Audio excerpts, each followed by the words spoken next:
Welcome to Cartoonist Kayfabe. My name is Jim Rugg. I'm Ed Piskor.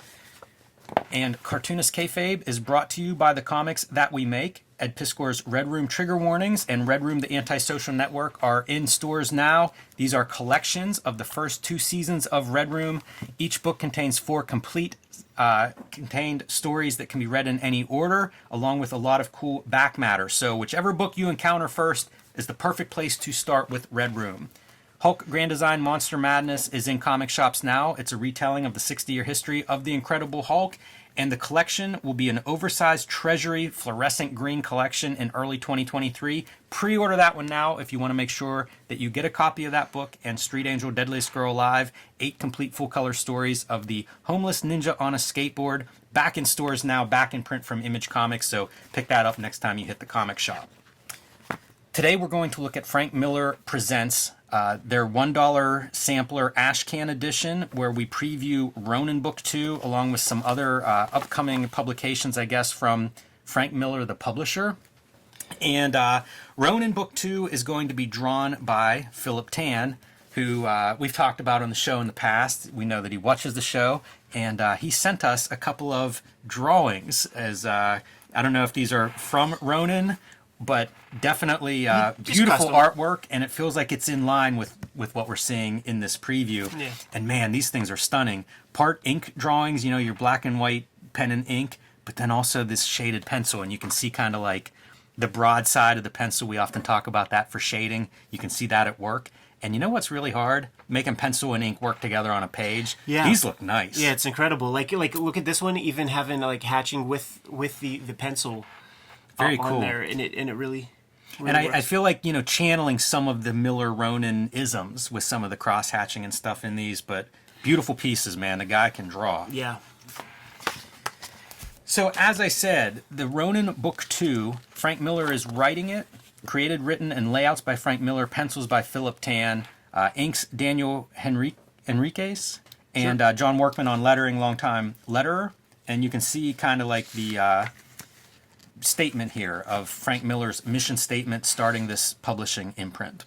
It's published on some good paper, man. Very, very toothy. You like if you handled this paper too long, like your fingerprints would rub off. You know, this is what's called newsprint now. Like if you get a pad of newsprint for sketching or something, that's what this stuff is. It's a little bit different than like the old web press newsprint, but this is newsprint, which I don't know if that's why you get $1 price or if it's something Miller looked at and said, I like this, so this is what we're doing. Yeah. So this is your preview, I assume, of actual pages that will be in Ronin 2 whenever it comes out. And I'll tell you, man, I did not enjoy reading any of this. Nah, like it's that Frank Miller, like almost like the parody of Frank Miller kind of thing, where it's the repetition. There's a couple of stories that we're going to look at in here. I don't connect with any character in any of these books. Like, they feel like they're just surface level generic kind of stuff, you know, talking about like the inhumane AI is mentioned in here, but it's not like I understand who this is or that this is a real person. Like, she could be the AI for all I know in terms of what we're getting in here. And maybe the bigger book will be different, but it's just very surface level. Yeah. And it made me think of like reading this, like, read Ghost in the Shell if you're interested in like AIs and connecting those to human beings and stuff. And that's pretty damning when you think that book is 30 years old, 30 plus years old. And I feel like it's a little bit more getting into those issues than what I see here. You know, Philip Tan's art, the guy does amazing stuff in black and white and line art. And hats off to his inker, you know, like there are a lot of lines on this page and to me they all work together. But I don't know. I wonder also like how close this is to what Ronin 2 is going to look like. Is that going to be on this kind of like soft paper? That'd be a good thing. I would be in favor of that. Is it going to be in limited palette like this instead of, you know, full color like Ronin 1 was the beautiful coloring was part of Ronin 1. So I wonder about that stuff. But overall, like, I can't tell you anything really about this story from this preview. Right, yeah. Like, you could see the Ronin-isms and like the whole, you know, playing the hits kind of stuff. Like, you got the famous suicide moment. There it is right there. That makes sense. Kind of a montage sequence. I'm assuming that this is the lady from Ronin. She's got a kid now. You see the lone wolf and cub vibe to it. The layout feels... Well, you know what? Like, I've seen some of the layouts, and it's it's Miller, like he does it on the typing paper or something. I would love to see Miller do the finish on this page because I just can't quite picture like how he treats this. Right. It's interesting. Like, would he be doing big black heavy lines for some of this like tech? And then you see like very intricate rendering here from Philip Tan and Enriquez, and I wonder like it just feels really different than Miller art. Yeah. Even though the layouts feel consistent. So I'd be curious, like, I don't know, man. I'd like to hear the back and forths on that, some of the particulars, and I'd be curious, like, what Miller looked like if he were going to do this himself. Just knowing Philip Tan's work, like, it's fun to see, like, I feel like I could tell what he's retaining from the roughs. Like, these basic shapes feels like a Miller thing where he can get into abstraction, and the way he draws now is, like, pure abstraction at this point. Yeah, some of the hatching and stuff reminds me of the original Ronin. Yeah. Ronin's such a big book for me. Like, that was the book I went to get Dark Knight, could not afford it as a kid, and came home with Ronin. But, man, I was still a Frank Miller fan. So, like, this kind of hatching, there's definitely reference I see to that original style, which is pretty neat to see. I'm going to read a sample of this dialogue because I don't want to criticize it unduly so everybody at home can kind of hear what I'm talking about. Stripped of all honor now, a cursed man, a fallen man, a nameless man, a shattered thing, a Ronin. He wanders the horrid wastelands, living like a dog, eating rats, sleeping in dung, fighting monsters, endless monsters, seeking redemption, seeking revenge, and finding it. Would this appeal to me if I were 12 and ran into it? Because that's about when I ran into Ronin 1. Would Ronin 1 appeal to me if I only now found it? I don't know the answers to that. So something for, leave comments below, see what you think of it. But I do like this kind of format for a preview.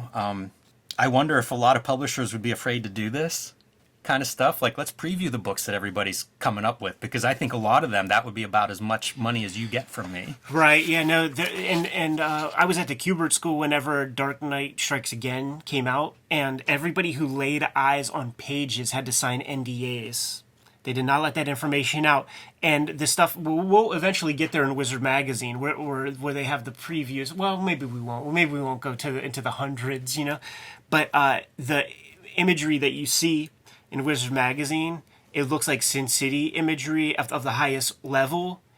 The question is the one that you always think about, because it just looks like a Sin City image except no face on the dude. And what came out is not what was being sold from that sketchbook material, man. So, it's a lot of kayfabe going into stuff. See these poses and stuff. Like I could imagine the Miller sketch that went into putting that together. Yeah, I could too. And I think some of them you're going to see probably. This feels like maybe there's a little more Philip Tan building that woman's face, whereas like some of these things really feel. That's to me very Miller-esque. Yeah. These poses very Miller-esque. So it's got to be hard to have that task, where like you're working over a guy's work who is a very distinct visual stylist, but you got to bring your own stuff to the game. Yeah, probably takes a little adjustment there. Yeah, and it's one of those things where Philip Tan, it's no small feat to even participate, because everybody's going to be comparing it to the OG, and you just gotta divorce yourself from the chatter to do the job. If Frank Miller asked you to do it, you would do it. If Frank Miller asked me to do it, absolutely. I would do it. So you put in your best foot forward. Try to show improve. If it is black and white, like I think it's interesting that it's a format that Philip Tan really hasn't done. So to see the things that he does different with like negative space on the gi and shit like that is pretty cool. It's not something that he's familiar, and certainly like leaving like lots of negative space is not something that he would typically do. Some of this like fading, of like your indication of some background elements. I feel like that's an element from the original Ronin. So I'd be curious, maybe we reach out to Philip Tan and talk about some of that, like what that experience is like, because I don't know if he's worked over somebody's layouts before. Yeah. Certainly to this extent. And it's interesting, you see people do this, like Carson Grumball did it on, with Dave Sim on Strange Death of Alex Raymond. So like, it does happen for various reasons. This is another one, Pandora, another book that Frank Miller, I believe, is publishing, and I think he's writing or co-writing. So you see some of the names kind of talking about it. Not much of a sample, but a little bit of a hint of this. Yeah, keeping the Kubert nepotism train rolling. Yeah, Three do you generations. know Emma Kubert? Is she an Andy or Adam offspring, or so. a third? Yeah. You know, is this the Hart family where we've got several Kubert siblings there? No, it's not a sibling. That's a kid. And ladies and gentlemen, there is a new luckiest man in comics, and it is Dan DiDio.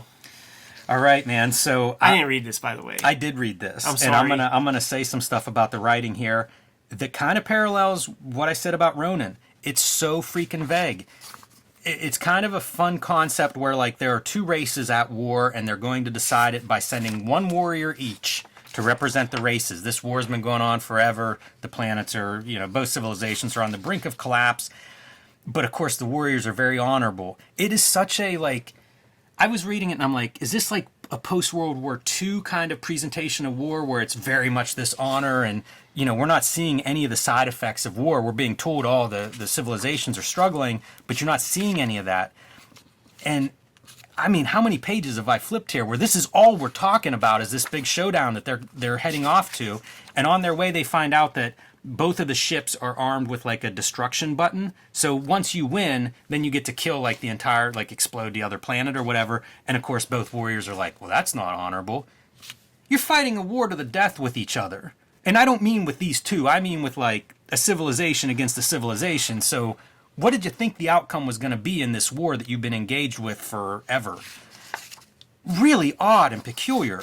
So the ships basically take over these guys, like incapacitate them because, hey, we're having this showdown, whether you like it or not. Although I might be interpreting that wrong because some of this stuff is out there. And the ships tell me what's happening. People at home, I mean, look at this. Yeah. It's ridiculous. But I think the ships end up colliding and somehow they end up on Earth where, let's cut to New York City 20 years ago. And we've got some guy running from some generic superhero on the rooftop. Generic is the word. That's the only word that's in my head the entire time. And like Dan DiDio, former publisher of DC Comics, like I always feel like the administration is like failed creative. You want to make comics, and this is his shot to make a comic, and there's probably funding behind them in some capacity. It feels like this is like if you put a bunch of stuff like Star Wars, write this stuff on pages and put it in a hat and then pull out the things to make your comic is what this feels like. Also, like, look, you've got two spaceships exploding over New York City. Start there. Sure. I don't need any of the rest of the crap. If two spaceships suddenly showed up in the space above New York City and exploded, guess what, man? That's the story. Yeah. You know what I mean? And that's the story that as a reader, I'm in. I'm a human on Earth. Like, that's the part that makes sense to me. The other stuff was just like, what are you wasting 12 pages of my time for? You need to be Dan DiDio's editor. And also, that shit looks like a fucking mid-90s Image, like, knockoff comic. This is, I mentioned at the beginning, I was pretty disappointed in the sampler overall. And I think of, like, Frank Miller, like, Ronin #1 to me, 20 years ahead of its time. Yeah. I look at this sampler and I'm like, it's 20 years ago. It's like 25 years behind. It's this is like that job level. It makes me feel bad. Like when Marvel first got computer coloring. It makes me appreciate a guy like Will Eisner, who like has been criticized for being a little out of time with some of his graphic novels. But you know what he's not out of? Like, that art looked great. Yeah. It's his voice on the page. Yeah, this is... What, is this a cash-in attempt? Like, I can't even tell, like, exactly what the motivation is behind any of this stuff. Totally. Now, we turn the page. This is my favorite spread in the book. Yes. One, you get to see some of Frank Miller's wild art. Whether you love it or hate it, at least it's Frank Miller. You know, like show me that stuff. And it is pretty wild art, man. That is... Put your tracing paper on there and draw a human skull.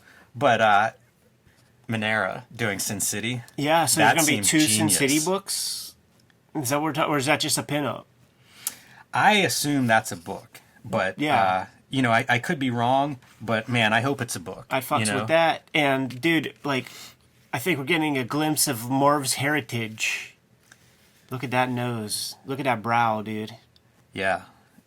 We may be getting a glimpse of Frank Miller's next run-in with cancellation. Yeah, right. He's been talking about doing the Western. He has for Sin a long City time. From the 90s, I think he used to mention that. Yeah, so geez, man, It certainly had some gestation time. Put him in a bubble, Keep that guy safe. Gotta love Monera drawing, though, man. It's such a delicate line on some of this figure. Really wild stuff. I don't know what to make of that, Ed. Yeah. It spins my head around. I can't tell who's doing what, why this exists, what Miller's interest is in it. Frank, Dan, give the Kayfabe boys a call next time you do another sampler.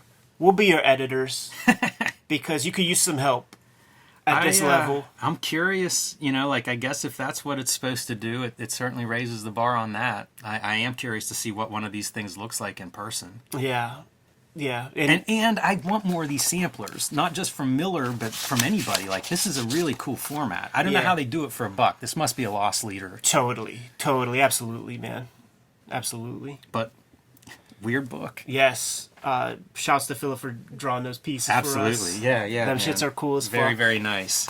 And like I said, I've got questions for him, too, about all of this that I'd be curious to get into. So just gorgeous, man. Good to amazing. go? Yes. Kayfabers, like, follow, subscribe to the YouTube channel. Hit the bell. We'll notify you when new vids are available.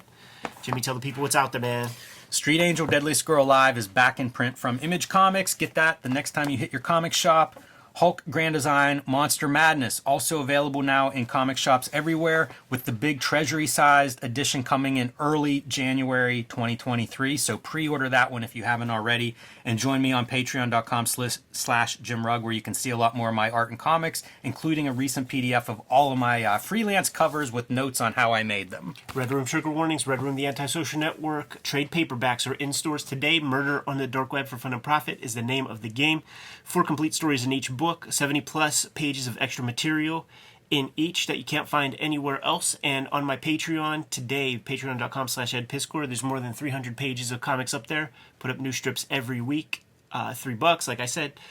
Go to my link tree in the description below this video. You'll get to all those destinations and help keep the lights on at the Kayfabe Studios. Jimmy, tell the people what else we have out there, man. Subscribe to the Cartoonist Kayfabe newsletter at the links below this video. You can also find Cartoonist Kayfabe t-shirts, merchandise, stickers, fanny packs, and more at our spread shop, also at the links below this video. Another great way to support the Cartoonist Kayfabe channel. Give them those marching orders, Jimmy. We'll be on our way. Read more comic.